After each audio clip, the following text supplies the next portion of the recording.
Welcome to part 2 of our video review of the book The Sacred Mushroom and the Cross by John M. Allegro. Here is a video by known radio show host Joe Rogan on John M. Allegro's book The Sacred Mushroom and the Cross. In case you don't know who John M. Allegro was, listen to this. John Marco Allegro was a scholar who was also he was an agnostic. He was agnostic, but he was an ordained minister. So he became an ordained minister, and then he started studying theology, and eventually became agnostic. But he was a language expert, and so he was hired to decipher the Dead Sea Scrolls. So they did it for 14 years. He deciphered these things. They're putting together these. They had to use DNA because they had to make sure that the cow, the fragments were from the same cow, which would indicate that it was the same piece of skin. Okay. Because it's literally on animal skins. They Right, found them right. in these ceramic vessels in Qumran, hidden in the side of a mountain. Wild shit. So they take these down. They realize this is the oldest version of the Bible by far. And I think it's in Aramaic. It's one of the only ones in Aramaic. And at the end of this translation, over 14 years, John Marco Allegro writes a book called The Sacred Mushroom and the Cross. And he says the entire religion was a misunderstanding. And what it was originally about was psychedelic mushrooms and fertility rituals. And that's what created this religion. These people were taking mushrooms, and they were experiencing God, and they were having fertility rituals because they were trying to be as bountiful and have as many babies as possible. And that's what the Bible was originally all about. Now, by the way, it's heavily disputed. A lot of people don't agree with them. A lot of people think it's blasphemy and it's this and it's that. But the fact remains that this guy was a legit scholar, rock solid credentials, not a drug addict, not a guy who even did psychedelics. But it was his interpretation after all this time that a lot of the things in the story had meanings that would go back to psychedelic mushrooms. And one of them was the word Christ. He said you could trace the word Christ back to an ancient Sumerian word that meant a mushroom covered in God's semen. They thought that when it rained, it was the Lord putting semen on the earth. And that's why things would grow from the rain. And one of the things that would grow is these mushrooms, like overnight. So overnight they'd find these psilocybin mushrooms and these Amanita muscaria mushrooms, like on cow shit. And they'd pick them up and they'd eat them and they'd trip balls. And so they wanted to protect that and hide that from intruders, and they hid it in stories and allegories. And this was his assertion. Well, that's the thing, too. Like, first of all, that's amazing. Wild, it's right? Wild, yeah.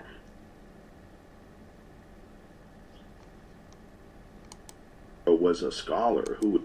Yeah, it's really wild. This guy probably needs to look at the Sumerian wording, which probably originally, well, according to the video we did on the book of the origins of the Sumerian, Akkadian, Babylonian myths or mythos stories, they all came from this original language, the Hebrew.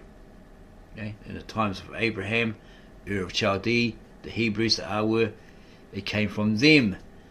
And they basically used that language. They adopted and adapted it, and then obviously adopted and adapted these stories of the Ark, etc., and basically adopted and adapted it to their culture, their myths, etc., etc. So it originated from the Hebrew. It wasn't Sumerian first, it was this Hebrew. According to the translator Victor Alexander, the translator of the original ancient, very old Tav Ashret, sacred scribal language of God, the Lishana Articus of Prayer, and the Galilean Aramaic New Testament manuscripts. In the Galilean Aramaic that Jesus and his disciples spoke, he translated them to the nearest English equivalent after receiving a Bible format version of those original manuscripts, the OT and the NT, from a high priest of the Apostolic Church, supposedly founded by Thomas. So he used a certain methodology to translate that into nearest English equivalent.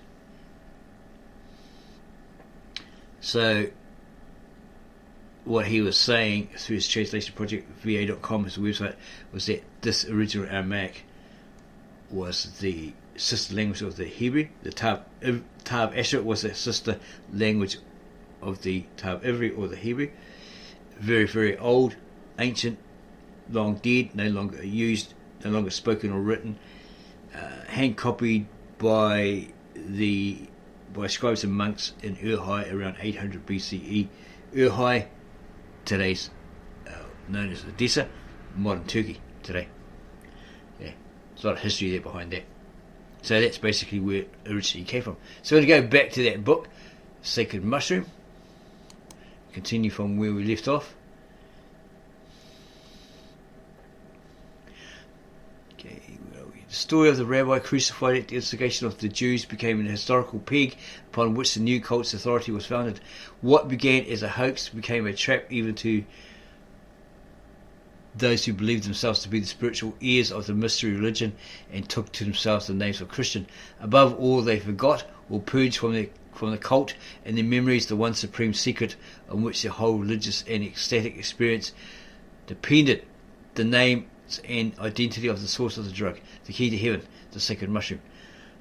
Again, ask yourself, why in those old churches on their stained glass windows, do they have these depictions or these images, pictures of these mushrooms, these red and white spotted mushrooms? You know, another one similar to that. Can they put something else there? Were they inducing it within their church? And trippy balls, as Joe Rogan put it, and that got them closer to God, right? Connected with God. They hallucinated that they were talking to God, all this sort of stuff, conversing with God. Supposedly in the vessels in the ancient Jerusalem temple, there's supposed to have been found resin, hashish resin or marijuana resin or something like that at the bottom of these vessels that they used, that they might have been pot smokers, you know. The incense probably was, you know, like some sort of weed or something that, and they got high, and that gave them that hallucination, or they got high and they felt that they were actually conversing with God, you know, all this sort of stuff. You have to go do your research on that. Don't take our word for it. That's just what we found over the years, okay, with different books, etc., that we've come across. Okay, so the fungus recognised today as the Amanita muscaria or fly agaric had been known from the beginning of history. Beneath the skin of its characteristic red and white spotted cap, there is concealed a powerful hallucinatory poison. Its religious use among certain Siberian peoples and others has been the subject of study in recent years, and its exhilarating and depressive effects have been clinically examined. These include the stimulation of the perceptive faculties so that the subject sees objects much greater or much smaller than they really are. Colours and sounds are much enhanced, and there's a general sense of power, both physical and mental, quite outside the normal range of human experience. The mushroom has always been a thing of mystery. The ancients were puzzled by its manner of growth without seed, the speed with which it made its appearance after rain, and its as rapid disappearance.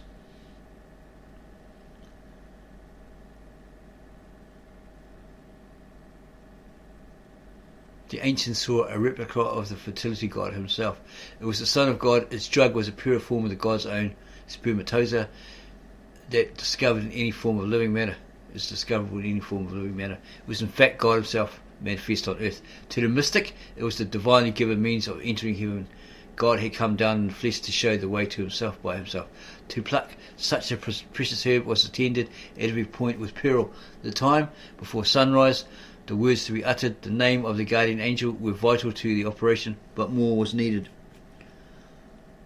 Some form of substitution was necessary to make an atonement to the earth robbed of her offspring. Yet such was the divine nature of the holy plant, as it was called. Only the God could make the necessary sacrifice. To redeem the Son, the Father had to supply even the price of redemption. These are all phrases used of the sacred mushroom, as they are of the Jesus of Christianity theology.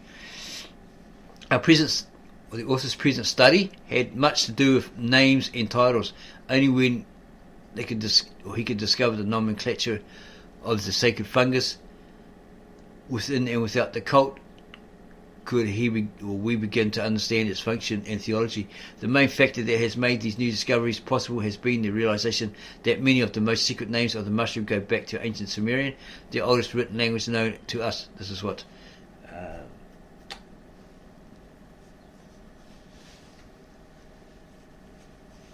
Joe was saying, right? Joe Rogan. So you must have read this book or heard about this book. The oldest written language known to us, witnessed by cuneiform texts dated from the 4th millennium BC. But Hebrew is actually older, and that's where that stems from. The Hebrew or the Aramaic.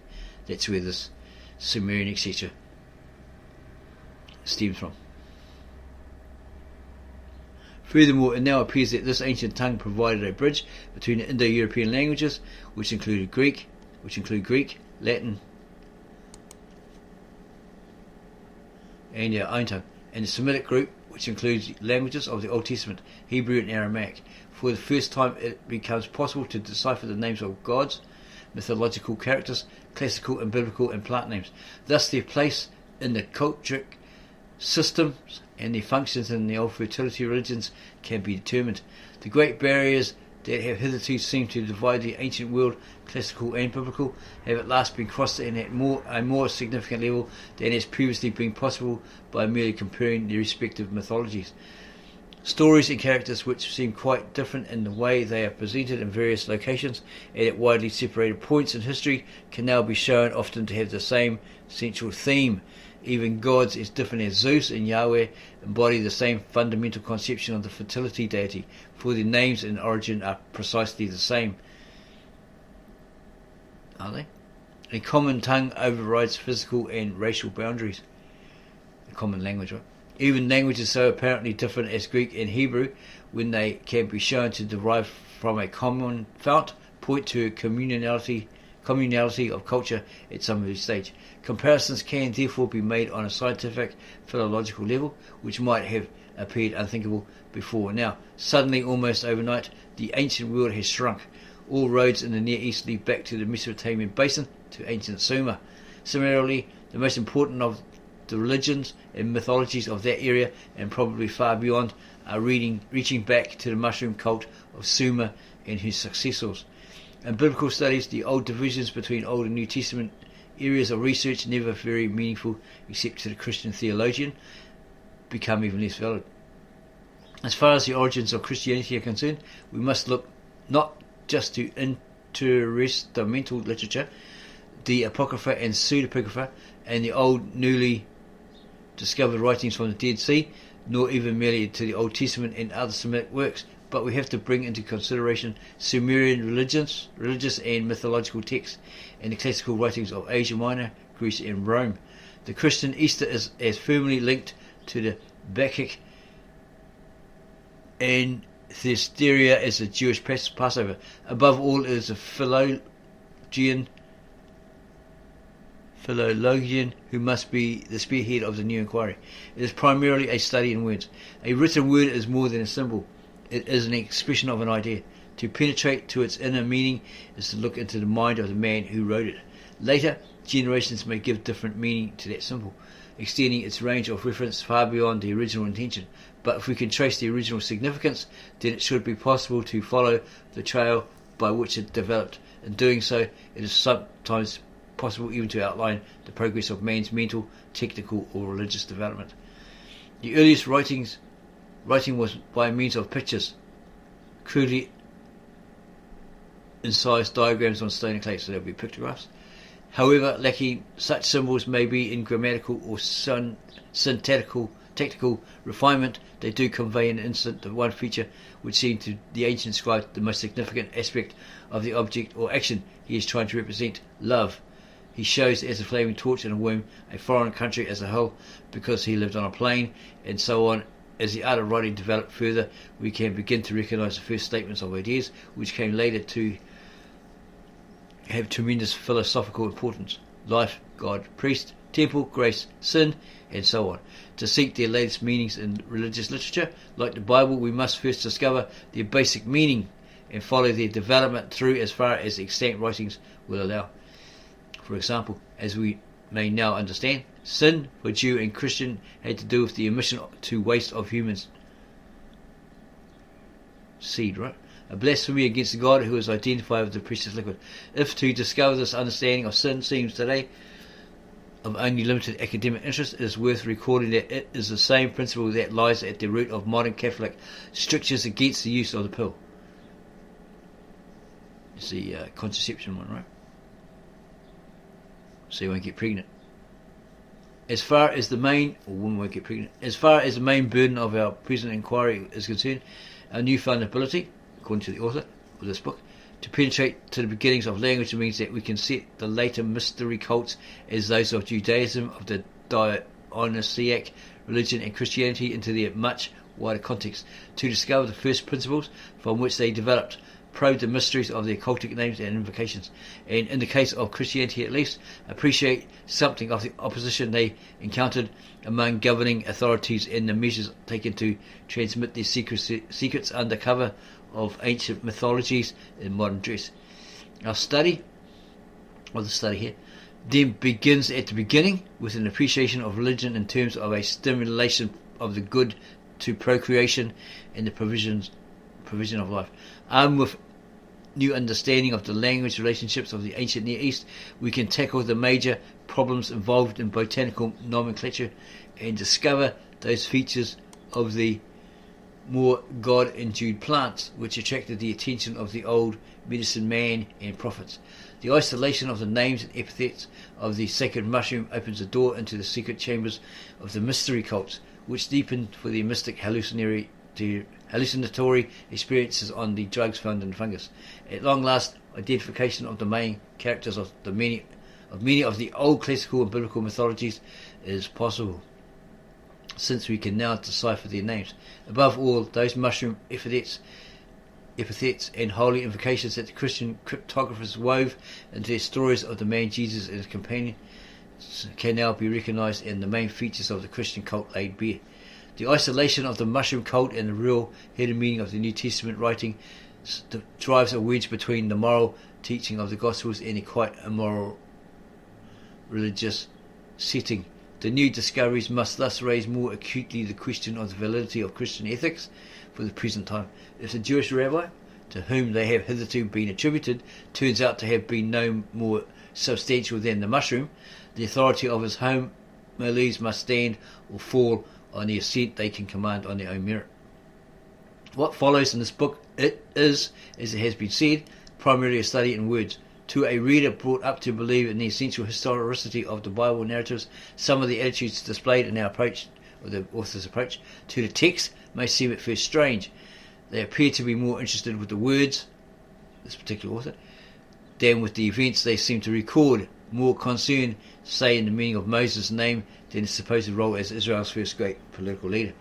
Similarly, a century or so ago, it must have seemed strange to the average Bible student to understand the approach of a modernist of the day who is more interested in the ideas underlying the creation story of Genesis and their source than to date, locate and identify the real Garden of Eden and to solve the problem of whence came Cain's wife.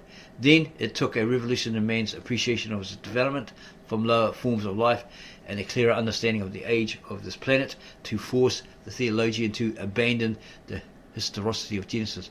Now we face a new revolution in thought which must make us reconsider the validity of the New Testament story. This breakthroughs here is not in the field of history but in philology. Our fresh doubts about the historicity of Jesus and his friends stem not from new discoveries about the land and people of Palestine of the first century, but about the nature and origin of the languages they spoke and the origins of their religious cults. What the student of Christian origins is primarily concerned with is what manner of writing in this book is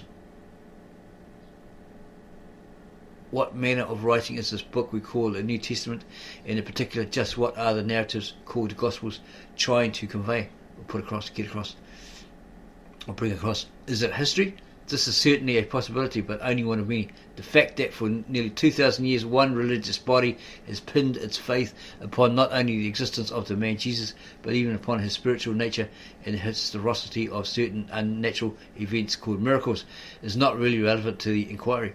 100 years ago, this same body of opinion was equally adamant that the whole of the human race could trace its origin to two people living in the middle of Mesopotamia, and that the earth had come into existence in the year 4004 BC. The inquirer has to begin with only his real source of knowledge, the written word. As far as Judaism and Christianity are concerned, this means the Bible.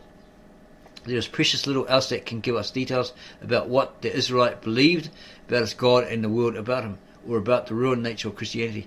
The sparse reference to one Christus or Christus in the works of contemporary non-Christian historians tell us nothing about the nature of the man, and only very dubiously, despite the claims often made for them, do they support his historicity. They simply bear witness to the fact, never in dispute, that the stories of the Gospels were in circulation soon after AD 70. If we want to know more about early Christianity, we must look to our only real source, the written words of the New Testament, or maybe even the Old Testament. And thus, as we have said, the inquiry is primarily philological. The New Testament is full of problems.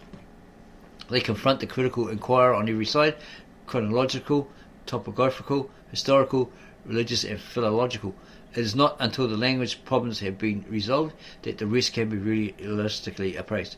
When in the last century a mass of papyrological material became available from the ancient world and cast new light upon the nature of the Greek used in the New Testament, scholars felt that most of the major obstacles to a complete understanding of the text would be removed. But in fact, to the philologian, the thorny Christians remain firmly embedded in the stories, and they have nothing to do with the plot of the narratives or the day-to-day details, which add colour to the action. The most intransigent concern the foreign, presumed Aramaic transliterations in the text, coupled often with a translation which does not seem to offer a rendering of the original, like the nickname Boanerges, supposed to mean sons of thunder, or the name Barnabas, said to represent son of consolation. Try as they will, the commentators cannot see how the translations fit the names. To the general reader, and particularly to the Christian seeking moral or spiritual enlightenment from the New Testament, such trivia have meant little. To many scholars, too, details like these are of less importance than the theological import of Jesus' teaching. It has been assumed that somewhere along the line of transmission, some textual corruption occurred in the names, or that the translations were added by later hands unfamiliar with the original language used by the master and his companions. Maybe it's referring then to the Galilean Aramaic or the Hebrew. As we can now appreciate, these aberrations of the proper names in the pseudo-translations are of crucial importance. They provide us with a clue to the nature of original Christianity, concealed within our secret names for the sacred fungus, the sex Christ, S-E-C-T-S. The deliberately deceptive nature of their mistranslations put the lie to the whole of the cover story of the man Jesus and his activities. This is according to the writer John M. Allegro. This is what he's saying, not what we're saying. Once the ruse is penetrated, then research can go ahead fast with fitting the Christian phenomenon more firmly into the cultic patterns of the ancient Near East. Many apparently quite unrelated facts about the ubiquitous mystery cults of the area and the related mythologies suddenly begin to come together into an intellectually satisfying whole. In any study of the sources and development of a particular religion, ideas are the vital factor. History takes second place. Even time is relatively unimportant. This is not to underestimate the importance of political and sociological influences in the fashioning of a cult and its ideology, but the prime materials of the philosophy stem from a fundamental conception of the universe and the source of life. Certain highly imaginative or inspired men may appear from time to time in a people's history and affect the beliefs and manners of life of their contemporaries and successors. They adapt or develop what they find and give it a new impetus or direction. but the clay they are freshly modelling was there already and forms the main object of inquiry for the students of the cult's development.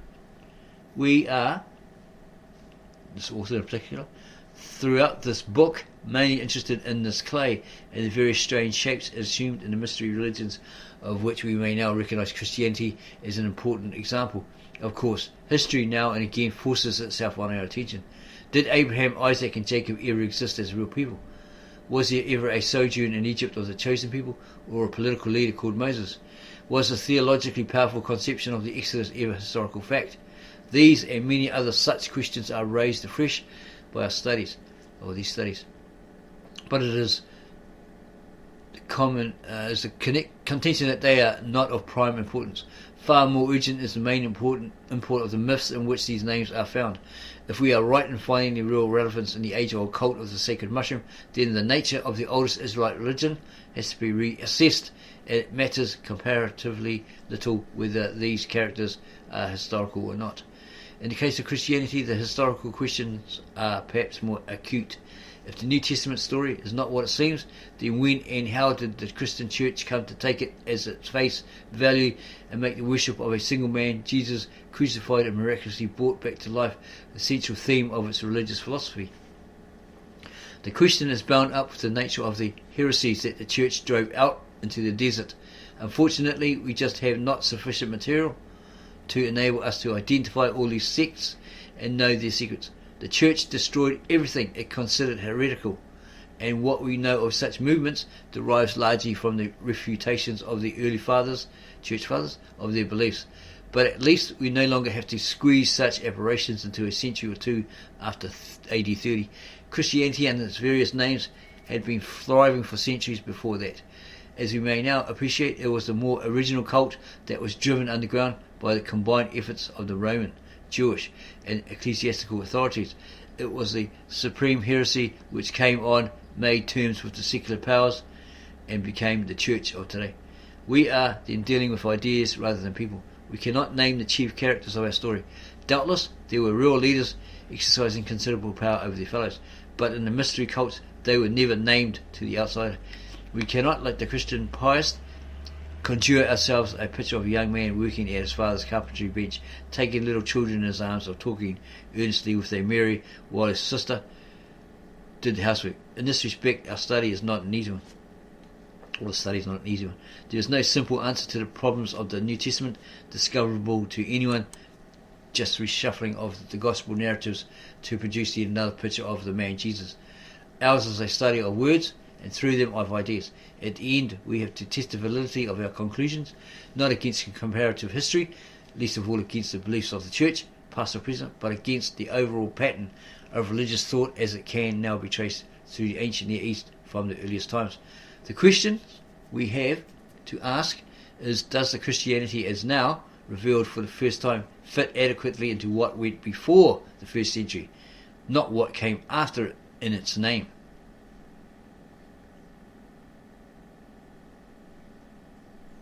One, in the beginning God created. Religion is part of growing up. The reasoning that taught man that he was cleverer than the animals made him also aware of his own deficiencies. He could catch and kill beasts stronger and fleetier than himself because he could plan ahead, seek out their paths and construct booby traps. Later that same foresight led him to the art of farming and conserving his food supplies against the seasonal dearths in the lands of marginal rainfall. He learnt eventually the technique of digging and lining cisterns, and civilization began. Nevertheless, vast areas of natural resources were outside man's control. If the animals did not breed there was no hunting. If the rain did not fall, the furrowed earth remained barren. Clearly there was a power in the universe that was greater than man, a seemingly arbitrary control of nature which could make a mockery of man's hunting and farming skills. His very existence depended upon maintaining a right relationship with that power, that is, on religion. Interesting as it is to speculate on the precise forms prehistoric religious thought and ritual may have taken, we have in fact very little direct evidence. The cave drawings found in France, Spain and Italy tell us little more than that man, some 10 to 20,000 years ago, was a hunter. and that he may have enacted some kind of sympathetic ritual of slaughter to aid him in the hunt. This practical use of the graphic arts is paralleled today by Australian Aborigines, who accompany their symbolic portraiture with ritual mime, dancing and recitation of traditional epics. Doubtless primitive man of the Paleolithic periods did much the same, but the oral part of his rituals, which alone could adequately explain the drawings, is lost forever. The relics of his plastic arts, relief carving and clay modelling, emphasise his interest in fecundity. The Gravitian culture, extending widely over South Russia and Central Europe and spreading to Italy, France and Spain, abounds in examples of the so-called mother goddess figurines. These clay models of women with pendulous breasts, huge buttocks and distended bellies have obvious sexual and reproductive illusions, as do their male counterparts. Doubtless all these had magical or religious purposes, but it is not until man has learnt the art of writing that he can communicate with a later age. Only then can we with any real assurance begin to read his mind and thoughts about God. Unfortunately, this only happened comparatively late in its development in terms of evolutionary time, barely a minute or two ago. By then he was by no means primitive. The first known attempts at connecting writing were crude affairs, registering no more than lists of objects and numbers, but their very existence points to an advanced stage of economic administration, which is amply supported by archaeology. The wonder is that man had been able to progress so far without writing, the one facility we should have thought essential for social progress. How, we are inclined to ask it in our jotting pad age, was it possible to administer a region, farm out temple lands, collect revenues, fight wars and maintain communications over a long distances without easy means of documentation? We are apt to forget that in those days they still had memories. The kind of superhuman results promised the modern subscriber to correspondence courses and memory training must have been commonplace among intelligent people 6,000 years ago. Even today it is not uncommon to find a Muslim who can recite the whole of the Quran, or a Jew who knows long sections of the Bible and Talmud by heart. The first books, then, were the brain's memory cells. The first pen was the tongue. It was the ability of Homo sapiens to communicate with his fellows, to organise community life, and transmit hard-earned skills from father to son that raised man far above the animals. It was the same means of communication that brought him in touch with his God, to flatter, cajole, even threaten to obtain the means of life.